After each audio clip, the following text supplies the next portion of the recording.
Hi friends, I am Dr. Banu Priya from Luck 32 Dental Care Devakottai. இன்னைக்கு நாம் எதை பற்றி பார்க்க போகிறோம் அப்படின்னா ஷார்ப் டூத், அதாவது கூர்மையான பற்கள்.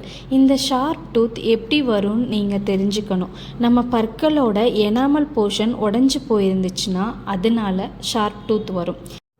நெக்ஸ்ட்டு டென்டல் க்ரௌன் போட்டிருக்கோம், அந்த க்ரௌனோட ஒரு போர்ஷன் சிப் ஆயிடுச்சுன்னா அதனால ஷார்ப் டூத் வரும். நெக்ஸ்ட்டு நாம் பல்ல அடைச்சிருக்கோம், அந்த அடைச்ச ஃபில்லிங் உடஞ்சிடுச்சு அப்படின்னா அதனாலையும் ஷார்ப் டூத் வரும். சில பேருக்கு நைட் பல்ல கடிக்கிற ஹேபிட் இருக்கும், அதாவது நைட் கிரைண்டிங்னு சொல்லுவோம்.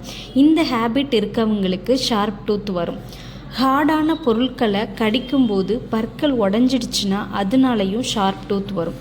நெக்ஸ்ட்டு சொத்தை பற்களுக்கு ட்ரீட்மெண்ட் பண்ணாமல் விட்டுட்டோன்னா அது நாளடைவில் ஷார்ப் டூத்தாக மாற நிறைய சான்சஸ் இருக்குது.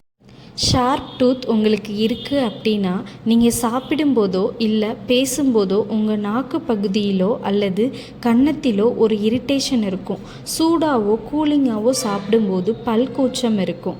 நீங்கள் கை வச்சு பார்க்கும்போதோ அல்லது நாக்கு வச்சு பார்க்கும்போதோ உங்கள் பற்கள் கூர்மையாக இருக்கிறத உங்களால் கண்டுபிடிக்க முடியும். நெக்ஸ்ட்டு இதற்கான ட்ரீட்மெண்ட் என்னங்கிறத பற்றி பார்ப்போம். ஷார்ப் டூத் இருக்குது அப்படின்னா ஃபஸ்ட்டு நீங்கள் டென்டிஸ்ட்டை கன்சல்ட் பண்ணணும். எவ்வளவு தூரம் டூத் டேமேஜ் ஆகிருக்கோ அதற்கேற்ற மாதிரி ட்ரீட்மெண்ட் பிளான் மாறும்.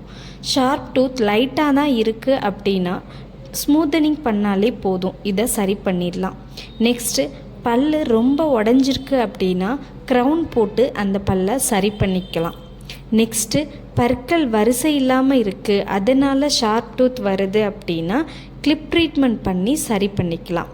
நெக்ஸ்ட்டு ஷார்ப் டூத்னால் உங்களுக்கு பல் கூச்சம் அதிகமாக இருக்குது அப்படின்னா சென்சிட்டிவிட்டி பேஸ்ட் யூஸ் பண்ணாலே இந்த பல் கூச்சத்தை சரி பண்ணிடலாம்.